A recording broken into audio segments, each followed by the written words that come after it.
So hello guys, hello mga idol. So for today's video ay magluluto ako ng pasta. Simpleng luto lang, simpleng recipe lang ng pasta. Meron ako ditong pinakuluan na pasta, ay malapit na siya. Konti na lang, tapos patayin ko na to. Lagyan ko lang siya ng counting oil at saka asin. At meron na tayo ditong hiniwa na sibuyas at saka bawang. Ayan. At saka meron na rin ako dito chicken bites na cut. Ayan. Halo natin dito sa ating pasta.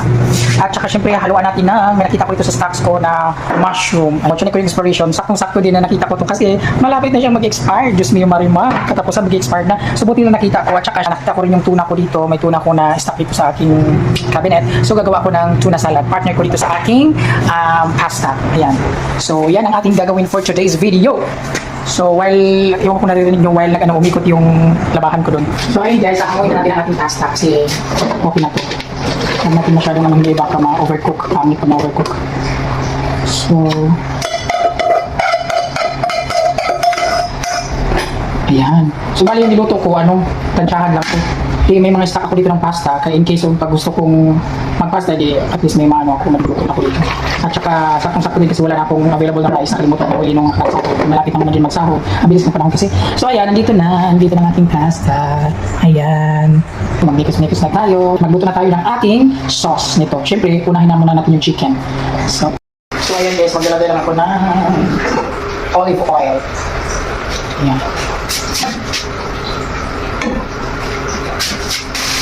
So ayan guys, ilalagay natin ang ating chicken bites. Lutuin lang natin ito. Siyempre, maglalagay. Wala akong dito yung napalinta na hindi masyadong loob. Ito kasi powder na powder talaga siya. So ayan. Maglalagay lang ako ng magic syrup.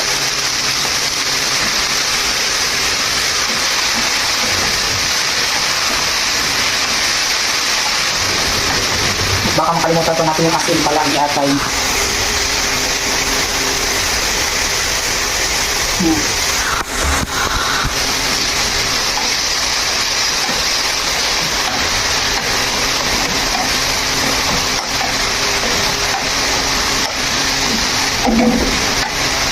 So ayan siya.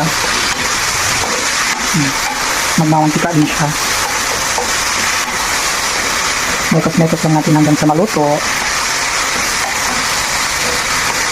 Again, ang ilagay ko lang dito is paminta, asin at saka kaunting magic syrup. Ayun lang. Okay, mabilis lang kasi maluto yung chicken. Ayan, nalagay natin yung ating sibuyas at saka paminta. Dito lang din, same pan lang din. Dito na siya tinanggal. Kung dami pang artist.